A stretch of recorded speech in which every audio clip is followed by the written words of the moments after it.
जीपीएलए पुनर्गठन निर्देशनामा बंद पाई दाबी ग्राम पंचायत स्तरीय महासंघर पुनर्गठन निर्देशनामा को बंद पाई दाबी करिछि ओडिशा जीविका मिशन ईसी संघ। गत 8 तारिख रे ओडिशा जीविका मिशन डायरेक्टर समस्त जिलापाल को जीपीएलए पुनर्गठन पाई निर्देशनामा पठाइथिले। तेबे संपर्कित सूचना पाइबा परे ओडिशा जीविका मिशन रे कार्यरत समस्त ईसी कर्मी मध्य असंतोष देखा देइथिला। एने कटक पांथ निवास ठारे आयोजित सांबादिक सम्मेलन रे प्रतिक्रिया रखिछि संघ।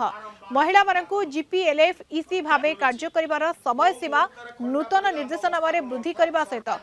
पुनर्गठन प्रक्रिया को बंद करबा को संघ सम्मेलन रे निवेदन करिछि। जो इसी माँ मैंने आज जो नारी समाज को सशक्त